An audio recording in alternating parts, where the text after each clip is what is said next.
Bien, vamos a orar para que la palabra de Dios pueda penetrar en nuestro corazón, imprimirse en nuestra mente y vivir produciendo la voluntad de Dios en cada uno de nosotros. Padre, te damos las gracias por habernos reunido un domingo más aquí. Tú eres la causa, tú eres la razón por la que venimos. Queremos estar contigo, queremos estar con tu familia, queremos estar con tu palabra y recibirla. Señor, que nuestro corazón esté dispuesto, que nuestra mente esté despierta, que todo lo que vamos a escuchar en esta mañana produzca fruto. Queremos ser más como tú, Jesús, y queremos hacer tus obras. Queremos que se haga tu voluntad en nuestras vidas, que tú bendigas nuestras familias, tú bendigas a todos aquellos a los que estén a nuestro alrededor por medio de nosotros. En el nombre de Jesús. Amén. Amén. Bien, en el Antiguo Testamento, y quiero tomar como referencia 3 pasajes, la historia de Israel se nos cuenta de una forma muy realista. Sabes que a veces cuando contamos nuestro testimonio o simplemente lo que pasa en el mundo, según lo que pensemos, podemos orientarlo de una manera o de otra, ¿verdad? Así se ha escrito la historia. De vez en cuando alguien ha venido a revisarla y ha dicho, bueno, eso exactamente no pasó así, pasó de esta manera, y se vienen a hacer correcciones. ¿Por qué? Porque según quien la cuente, la puede explicar de una forma o de otra, si tiene una ideología o tiene otra, o bueno, según como lo haya vivido, lo haya visto. La palabra de Dios es fiel. Esta es la diferencia entre la Biblia y la historia contada por los hombres. Dios ha sido fiel en explicarnos cómo acontecieron los hechos. Por supuesto, para el mundo, la intervención de Dios en la historia se ve como algo mitológico. Bueno, no creen en los milagros, no creen que Dios abrió el Mar Rojo, o no creen ciertas cosas que son sobrenaturales. Por ejemplo, la intervención de los ángeles. Hay muchas personas en el mundo que están cerrados, bloqueados en su mente y no entienden o no comprenden ni aceptan que hayan pasado las cosas tal y como están escritas. Pero la palabra de Dios es verdad, es la verdad. Digo esto para que no nos dejemos influir por el mundo, que nos puede llegar a explicar, y nuestros hijos lo han sufrido cuando han ido a la escuela, al colegio, y le han dicho, no, Dios no creó las cosas, vinieron por evolución. Por ejemplo, no quieren aceptar la intervención divina en la tierra, en el universo, en la vida. Nosotros sí sabemos que solo Dios es capaz de hacer lo que existe y lo que vive. Y porque Dios es veraz, Él también ha contado las cosas de una forma muy realista, para que veamos que nada se le escapa, que Dios no va a ocultar, decorar, manipular las cosas. Dios es veraz. El hombre es engañoso, es mentiroso, pero Dios es veraz. Así que tenemos en la palabra de Dios ejemplos tremendos. Por ejemplo, en Jueces tenemos la historia de Sansón, un héroe, alguien supuestamente fuerte, poderoso, capaz de hacer hazañas, grandes hazañas, como las que se ven muchas veces en las películas, con los superhéroes. Sansón era un superhéroe. Pero la palabra de Dios nos presenta las debilidades de Sansón. cómo fracasó en muchos sentidos. Cómo en vez de cumplir la voluntad de Dios y hacer y vivir y exhibir el carácter que Dios quería que tuviera, por el contrario, se dejó llevar por la carne, se dejó llevar por sus apetencias personales y cometió un montón de errores. Están escritos. Lo digo esto para que veamos la veracidad de la palabra de Dios. Dios no ocultó las debilidades de Sansón, sino que las dejó registradas, escritas, para que nosotros comprendamos que si nos dejamos llevar por la carne, si nos dejamos llevar por nuestros deseos personales, egoístas, y en vez de escoger hacer la voluntad de Dios, hacemos la nuestra, podemos acabar fracasando. Podemos acabar siendo un mal testimonio. Así que en el libro de los Jueces encontramos esta historia. En el primer libro de Samuel encontramos a Saúl, el primer rey elegido de Israel. ¿Quién fue Saúl? Saúl también se parecía a un superhéroe. Nos dice la Escritura que su estatura era mayor que la de todo el pueblo, de manera que el más alto después de él era una cabeza más bajo, le llegaba por el hombro. Estamos acostumbrados a ver a los jugadores de baloncesto, ¿no?, que son también de esa estatura. Pero la Biblia lo dice para que veamos que el pueblo había elegido a alguien que le representara, que fuera, ¿verdad?, que fuera vistoso. Dios lo permitió así y guió a Samuel a escoger a alguien de esa estatura, porque el pueblo decía: queremos un rey, queremos a alguien que nos defienda, queremos a alguien que nos organice, queremos a alguien que vaya a la guerra, que asuste a nuestros enemigos, que nos haga más seguros. Así que Dios dijo: vale, pues este será bueno para vosotros. Este fuertote, grandote, es lo que buscáis, bien. Pero ¿qué pasó con la historia de Saúl? Después Dios nos va a descubrir en su palabra sus debilidades y cómo en vez de seguir a Dios, cumplir la voluntad de Dios, se dejó llevar por el pueblo. Él pensaba que tenía que honrar a la nación, tenía que honrar a los habitantes de Israel, al pueblo de Israel, antes que a Dios. Un terrible fracaso. Esta es la debilidad, el problema de los actuales políticos muchas veces, que creen que tienen que honrar al pueblo en vez de a Dios.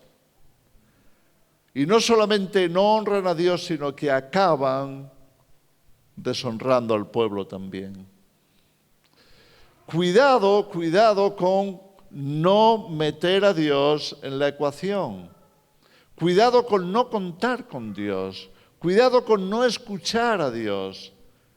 Porque cuando dejemos a Dios fuera de nuestra vida, fuera de nuestra familia, fuera de nuestro país, tendremos graves problemas.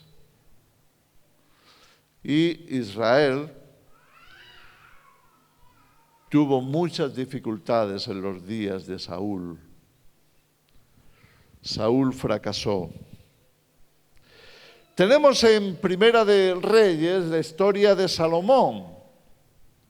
Salomón también fue un rey. No solamente fue un rey, fue el rey que tuvo más riqueza y más años de paz en toda la historia de Israel. Él fue el que edificó el templo de Salomón. El primer templo que tuvo Israel fue construido por él. Dios le dio abundancia, Dios le dio todo lo que una persona pudiera desear. Lo que un rey le gustaría tener, lo recibió Salomón. Pero ¿qué pasó con Salomón? La palabra de Dios nos narra cómo al final de sus días, dejándose llevar por la idolatría, ya que tomó esposas, nos dice que tenía aproximadamente 1000 esposas. No sé cómo lo hacía, pero aquellas esposas que él tomó desviaron su corazón y le inclinaron a la idolatría. Y al final Salomón, que había edificado el templo que honrara a Dios, acabó levantando también muchos otros templos, altares a los falsos dioses. ¿Por qué? Si no nos mantenemos firmes en la fe, si no nos mantenemos fieles al Señor, todos nosotros fracasaremos. Ninguno de nosotros está seguro fuera de la obediencia a Dios. Así de importante es el asunto. Así que vemos en el Antiguo Testamento los fracasos humanos. Y Dios deja que veamos esos fracasos para despertar en nosotros el deseo de superarlos. Porque todos nosotros, como humanos, estamos expuestos al fracaso. Todos nosotros podemos igualmente hacerlo mal, rebelarnos contra Dios, agradar a la gente en vez de a Él, agradarnos a nosotros mismos, buscar el satisfacer nuestros deseos en vez de la voluntad de Dios. Todos. No hay nadie que esté libre de eso. Todos somos tentados. Todos estamos inclinados al fracaso. Dios permite esto en la Escritura para que tomemos buena nota.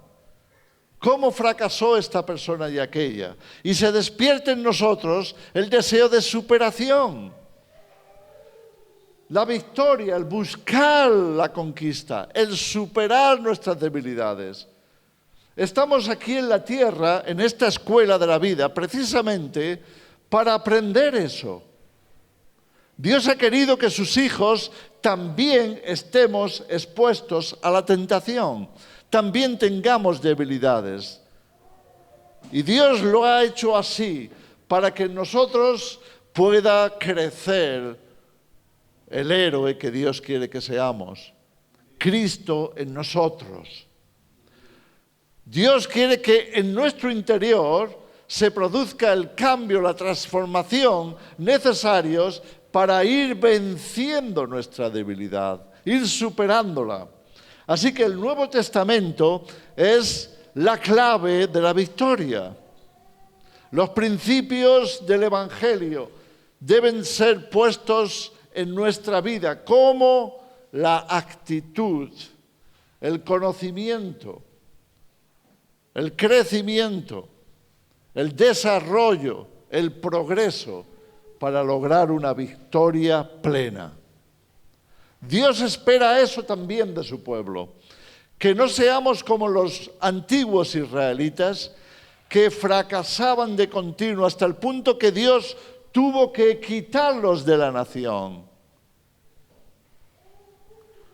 Cuando vino Jesús, hacía 400 años que ya no se oía la palabra de Dios en Israel, que Dios había retirado a los profetas. Cuando llegó Jesús, hacía siglos que Israel era prisionero de algún otro imperio. ¿Por qué? Por el fracaso del ser humano. Dios nos está llamando a ser un pueblo diferente. Dios nos está llamando a ser otro tipo de gente, de persona. Es por eso que en Cristo lo único que cuenta es la transformación, la nueva creación. No podemos agradar a Dios siendo nosotros mismos. Tenemos que dejar que el Espíritu Santo tome el control. Tenemos que rendir nuestras vidas a Él. Tenemos que estar dispuestos a que Él la dirija, no nosotros a nosotros mismos. Si no entendemos esto, estamos destinados al fracaso. De la misma forma que fracasó Israel, fracasará la Iglesia. Y desgraciadamente la Iglesia sigue fracasando en muchos aspectos. Dios espera que seamos un pueblo diferente, que seamos un pueblo enfocado en la victoria. Pero no habrá victoria sin transformación. Tenemos en el Antiguo y en el Nuevo Testamento dos pasajes que nos ilustran muy bien lo que estoy diciendo. Vamos a ir a uno de ellos. Vamos al libro de Jueces, de nuevo, a la historia de Gedeón. Jueces capítulo 7.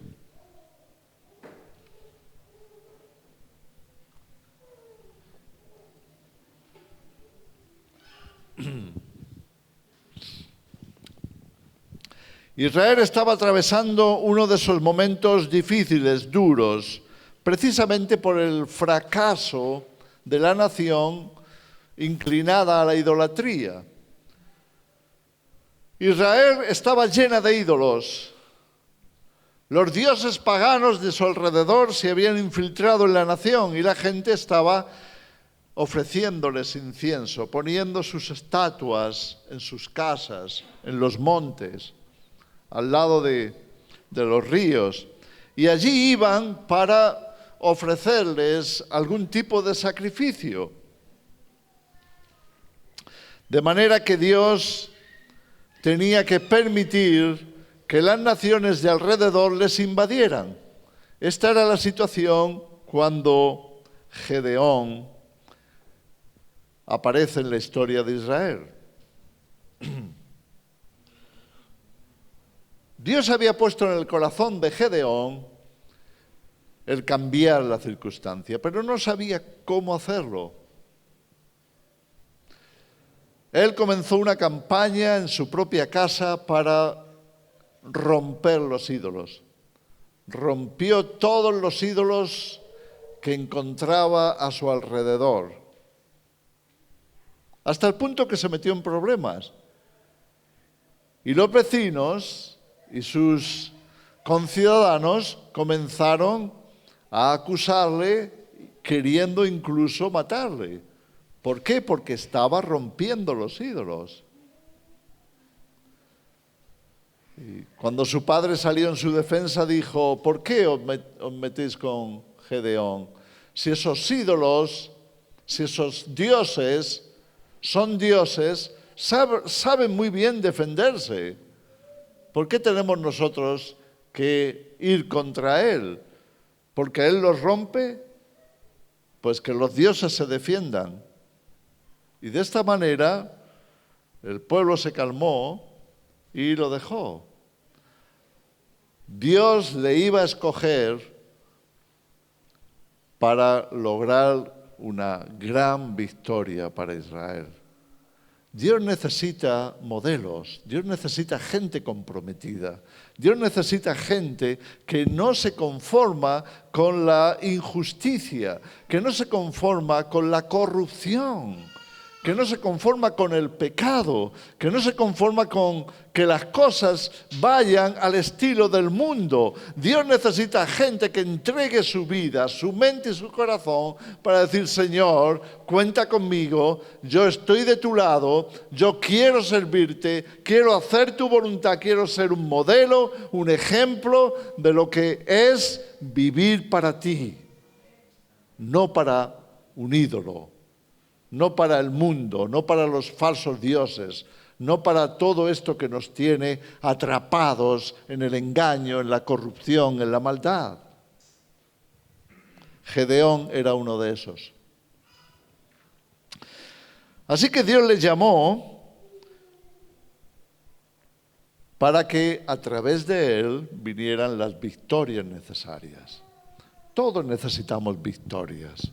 porque todos nos vemos confrontados con tentaciones, con peligros. Y muchas veces hemos fracasado.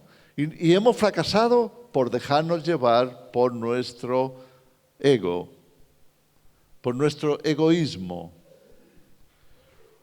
pensando que tenemos que servirnos a nosotros mismos antes que a Dios. Necesitamos victorias y Gedeón es un ejemplo de ello. Dice en el versículo 1, recuerda que estamos en Jueces 7, levantándose pues de mañana Jerobaal, el cual es Gedeón, y todo el pueblo que estaba con él, acamparon junto a la fuente de Arot. Y tenía el campamento de los madianitas al norte, una nación que se había aliado con otros para seguir peleando y humillando a Israel. Y el Señor le dijo a Gedeón, el pueblo que está contigo es mucho. ¿De cuántos son muchos? Bueno, se habían reunido con Gedeón después de que Dios les llamó y la gente vio que Dios estaba con Gedeón, como unos 30.000 personas,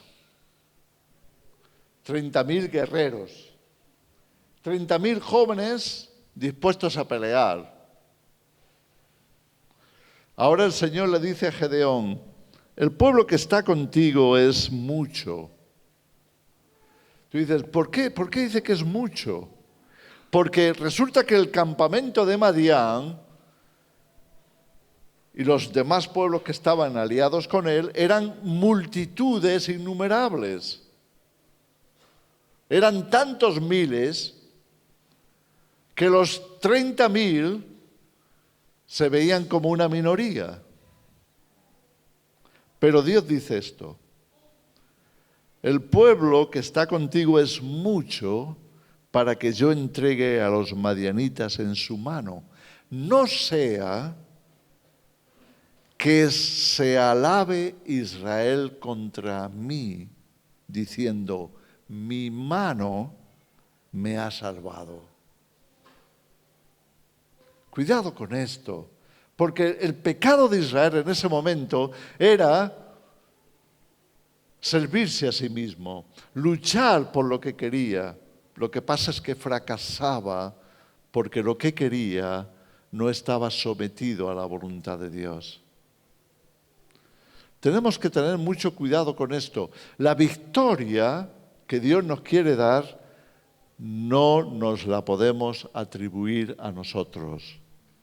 No podemos decir, mira qué listo que soy, mira qué fuerte, mira qué guapo, mira qué interesante, mira qué inteligente, mira qué... Y acabemos centrados en nosotros mismos en vez de darle la gloria a Dios.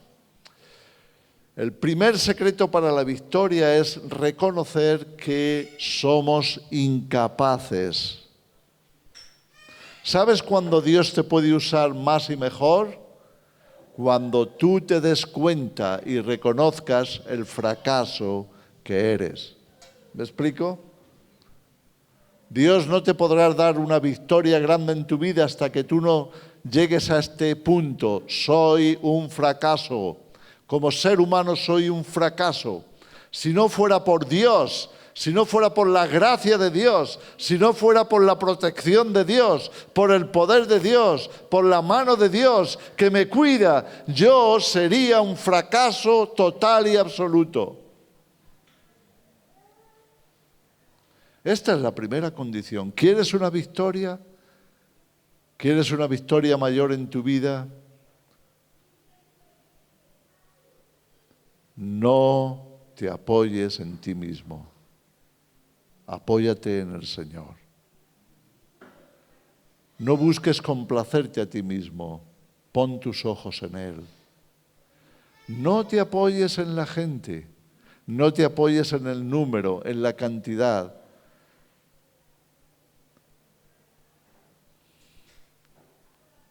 Las democracias fracasan.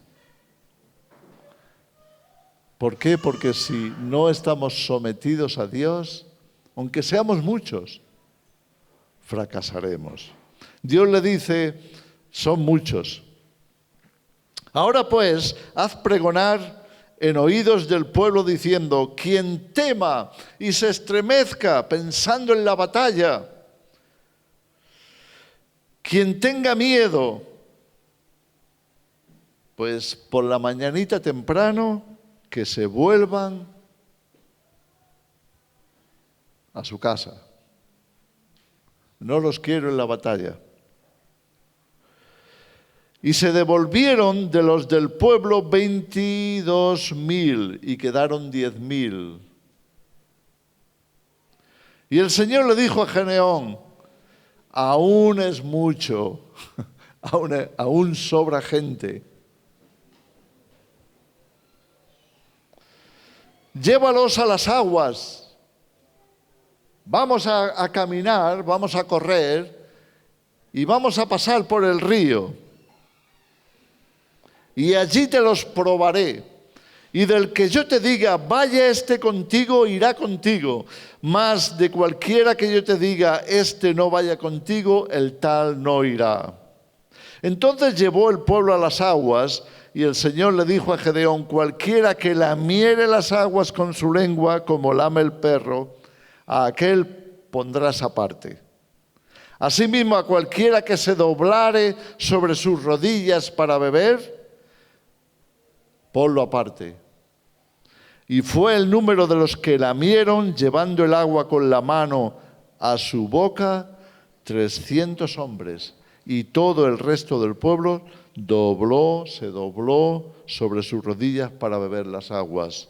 Entonces el Señor dijo a Gedeón, con estos 300 que tomaron de las aguas para beber sobre la marcha, son los que contaremos, los demás se pueden volver a su casa. Dios dejó a 300 hombres de los 32.000 que había de principio, pero tenían que enfrentarse a un ejército de más de 100.000 personas. ¿Cómo lo iban a hacer? ¿Sabes? Cuando tenemos dificultades, a veces son de tal magnitud que nos parece que estamos en un callejón sin salida. Permíteme que te diga que eso es un privilegio para ti y para mí. Cuando vemos que no podemos, cuando vemos que no hay solución, para nosotros no hay solución, cuando nos damos cuenta de que no lo vamos a lograr, que es imposible para nosotros, es un privilegio estar en esa situación, porque es entonces cuando vamos a descubrir que si no lo hace Dios, estamos perdidos. Y cuando Dios lo hace, entonces nos damos cuenta de lo tremendamente privilegiados que somos. Es entonces cuando tenemos que inclinar nuestras rodillas ante Él y decir, Señor, muchas gracias. Gracias por aumentar mi fe. Gracias por pasarme por esta experiencia, por reconocer que es tu mano, que es tu amor, es tu gracia. Hermanos, esto es tan básico y tan importante que hasta que no lleguemos a este punto con Dios, no podremos realmente madurar. Seguiremos siendo niños.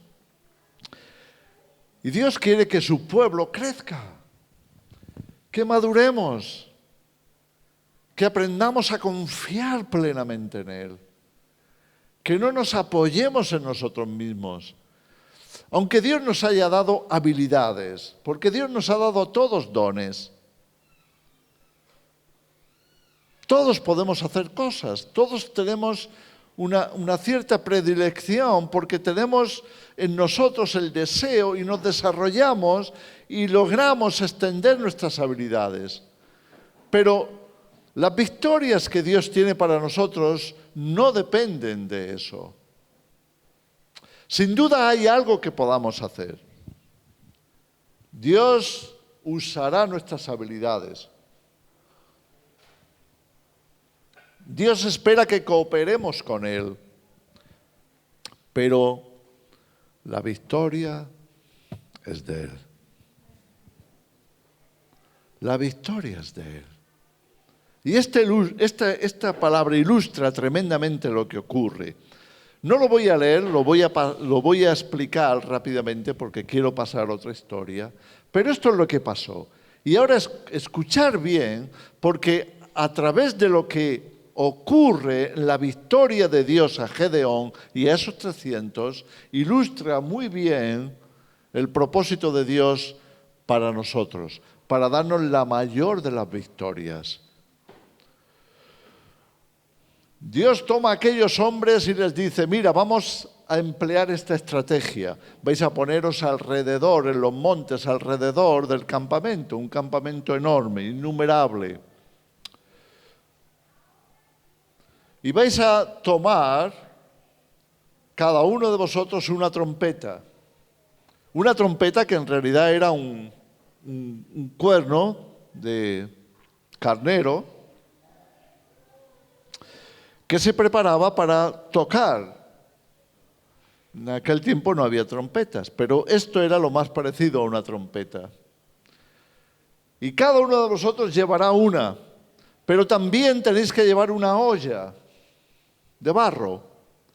Y dentro tiene que estar encendida. Tenéis que tener fuego, una mecha con fuego encendido. Y vais a poneros a medianoche en la oscuridad alrededor del campamento. Y cuando Gedeón toque la trompeta, entonces todos tenéis que tocar la trompeta. Y una vez que hayáis sonado la trompeta, romper las ollas, romper esos cántaros de barro para que se vea la luz. Y entonces veréis la victoria. Y así lo hicieron. Y esto fue lo que ocurrió. Y vino tal confusión al pueblo que estaba acampado, a los guerreros que estaban acampados, vino tal miedo de lo que estaban viendo y oyendo a la mitad de la noche, que comenzaron a pelear unos contra otros y a salir huyendo de aquel campamento, y así fueron derrotados. Ni siquiera tuvieron que pelear.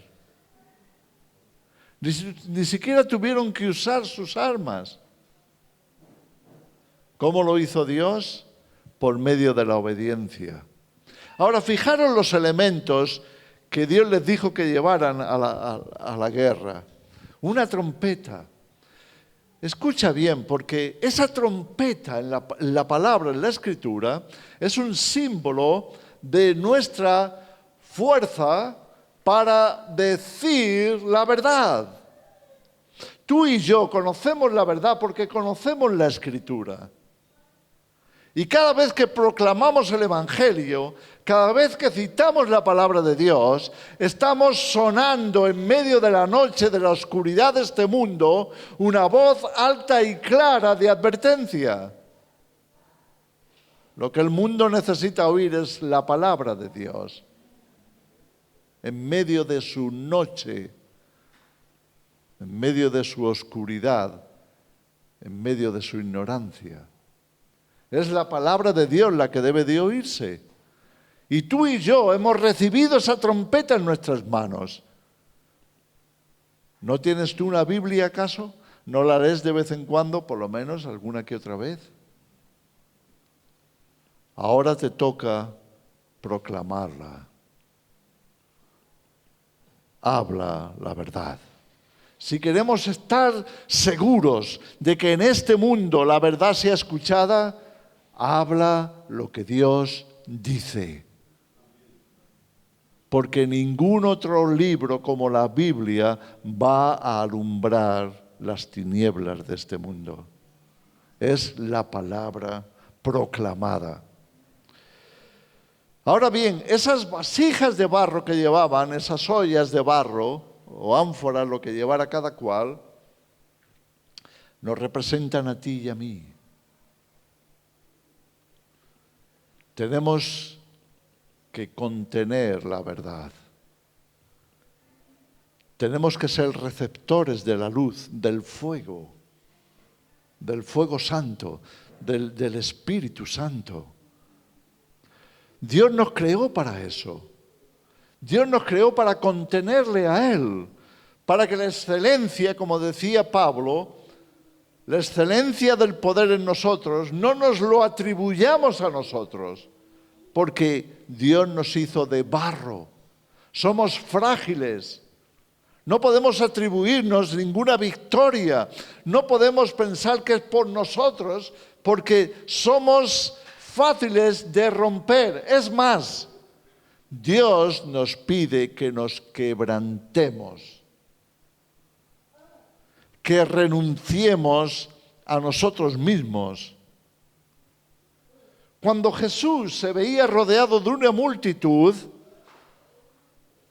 Él podía ver el peligro de confiar en la multitud, el peligro de dejarse llevar por la apariencia.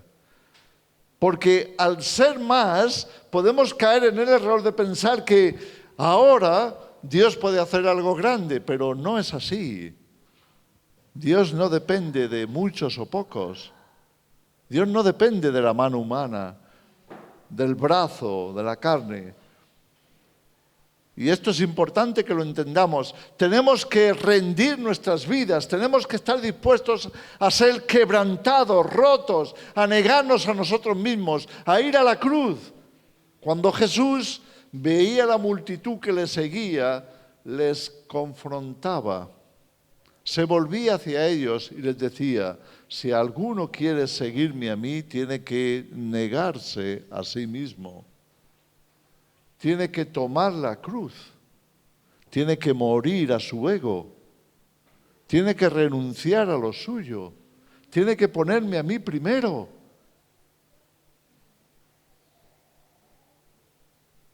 No funciona de otra manera.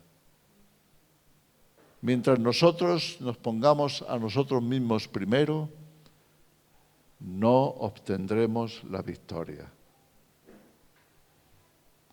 La victoria viene de ponerle a Él primero. ¿Podemos entender esto? Cuando la vasija de barro se rompe, entonces se ve la luz.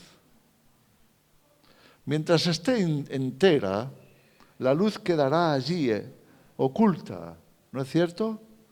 La luz estará dentro, pero oculta. Ahora es cuando se rompe que la luz aparece. La luz, la verdad, el poder que Dios ha puesto en ti no se verá ni alumbrará hasta que tú te quebrantes, hasta que tú renuncies a ti mismo. Eso es por lo que Jesús tenía que enseñar a sus discípulos. Lo que estamos haciendo no va a funcionar si no estáis dispuestos a morir a vosotros mismos, a renunciar. Así llegó la victoria.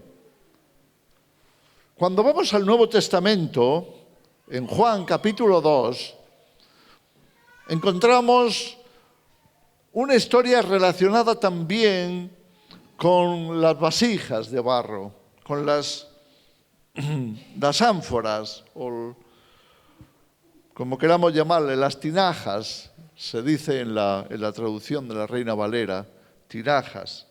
Estamos hablando de las bodas de Caná.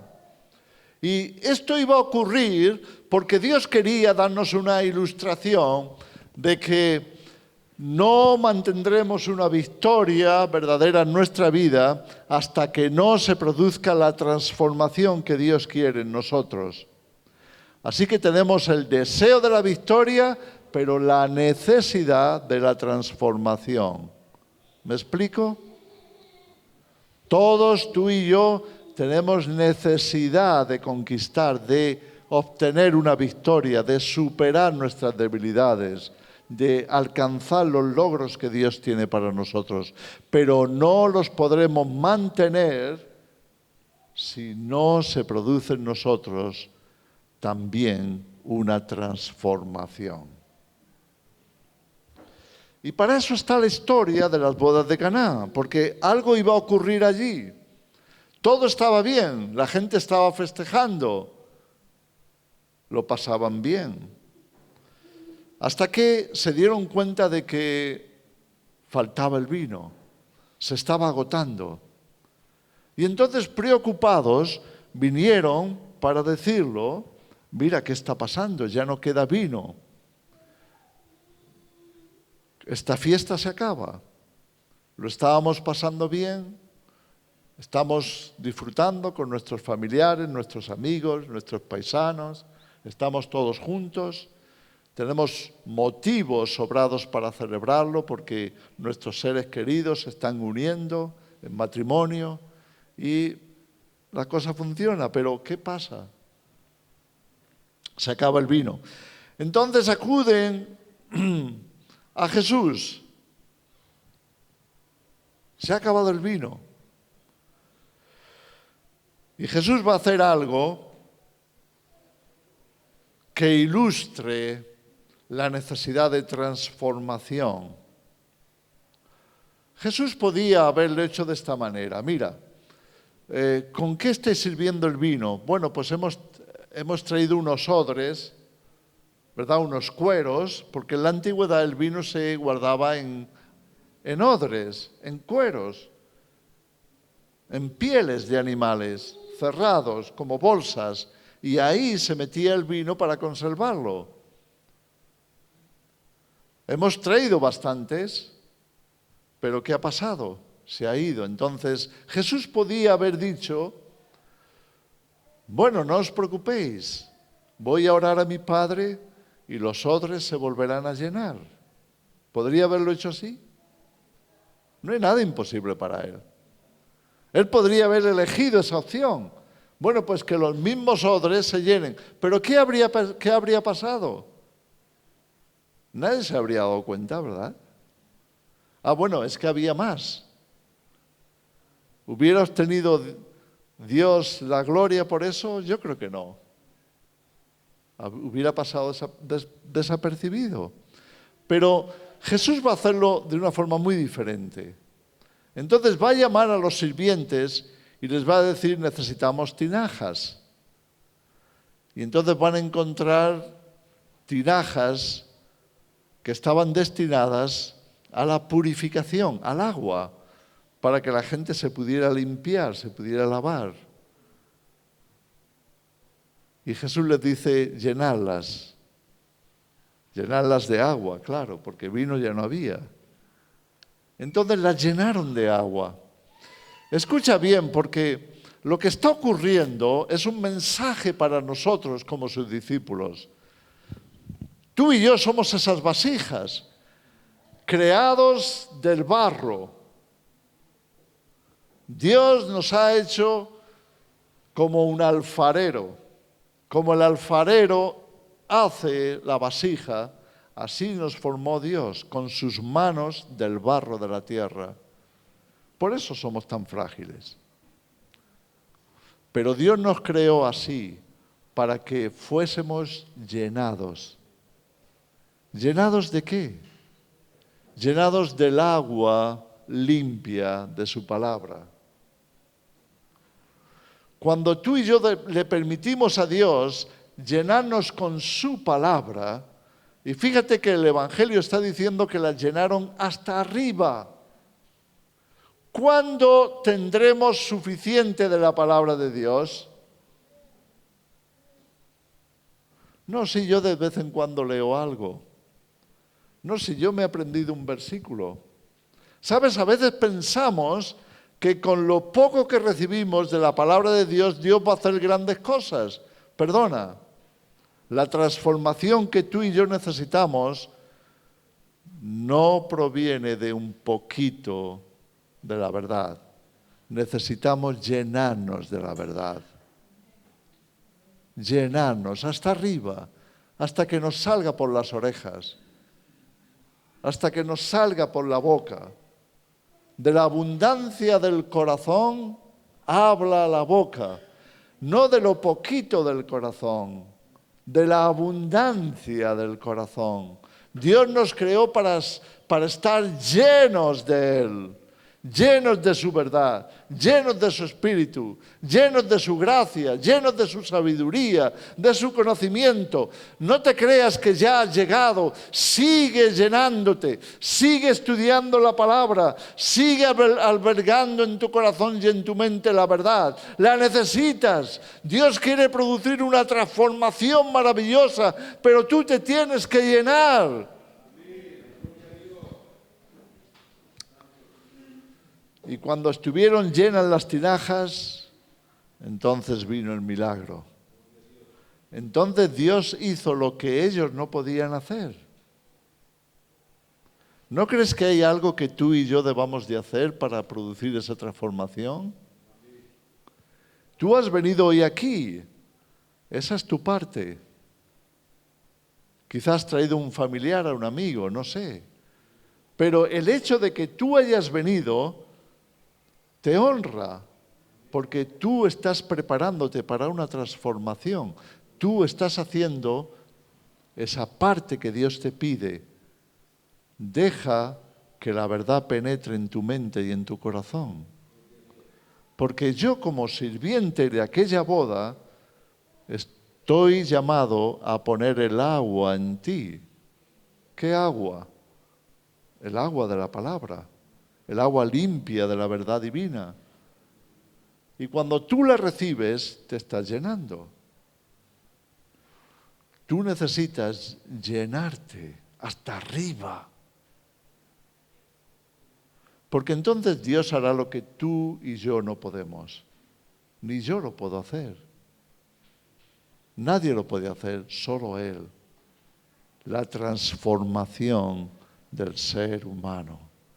Para que nuestra victoria no sea algo casual que ocurre de vez en cuando, sino que vaya con nosotros, sabiendo que Él está en nosotros, conscientes de que Él no nos dejará ni nos desamparará, que frente a cada tentación hay alguien más fuerte en nosotros que la podrá conquistar, que nos podrá ayudar a superar la dificultad, que venga lo que venga, tenemos el poder y la capacidad porque Cristo está viviendo, morando con su Espíritu en nosotros.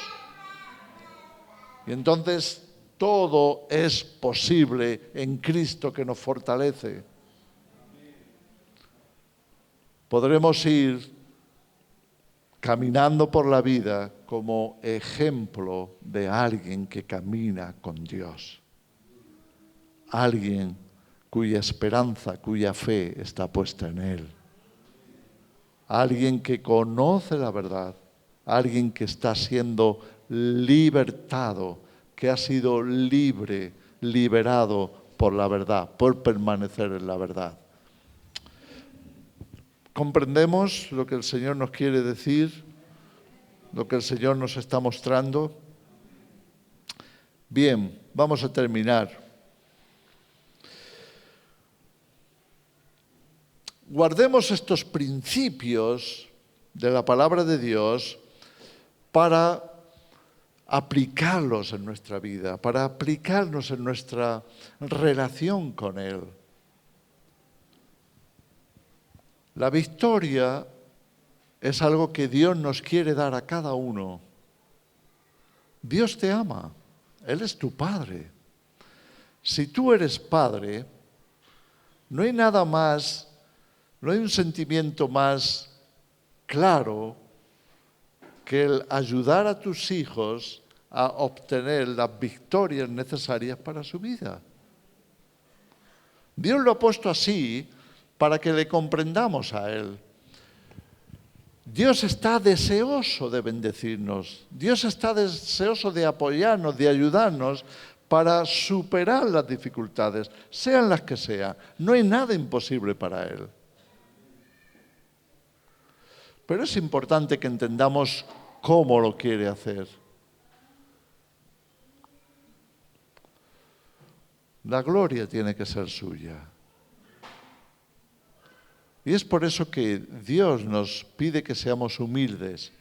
¿Sabes? No nos confundamos. La humildad no es una apariencia, no es como, vale, pues venga, yo no lo hago, yo me quedo aquí. No, eso no es la humildad. La humildad, la mejor definición que hay de humildad es reconocimiento de la verdad, reconocimiento de la realidad. Cuando tú eres realista, cuando tú eres veraz, estás siendo humilde. Jesús era tremendamente humilde y eso no le impedía decir, sí, yo soy el Hijo de Dios, yo soy el Mesías. ¿Por qué? Era realista, era veraz. Dios no nos pide que disimulemos algo, que tomemos una actitud de falsa humildad, no. Dios espera que seamos veraces, que pensemos en la verdad, que hablemos la verdad. Entonces Él podrá contar con nosotros. Necesitamos aplicar los principios de la palabra de Dios en nuestras vidas. Y entonces descubriremos que Él está con nosotros. ¿Podemos orar por esto? Padre, te damos las gracias por tu palabra de vida, por el agua limpia, purificante de tu verdad. Muchas gracias, Señor. Gracias por esa obra que estás haciendo en cada uno de tus hijos. Gracias, Dios mío, porque nadie más que tú la puede hacer. Tú estás vertiendo tu verdad en nuestros corazones y estás produciendo transformación en nuestras vidas. La nueva creación que tú quieres ver realizada en cada uno de tus hijos. Dios mío, muchas gracias por eso. Te encomendamos a cada persona aquí, a cada familia, a los que están y a los que no están. Te pedimos, Señor, que tú sigas obrando en cada uno, que tu bendición siga fluyendo por medio de tu palabra, que tú sigas cambiando vidas. Ayúdanos, Señor, a confiar plenamente en ti, a no poner la confianza en nosotros mismos, sino en ti y solo en ti, Señor. Bendecimos a cada persona aquí, en el nombre de Jesús. Amén, amén. Aleluya, gracias Jesús, gracias Señor, gracias Jesús.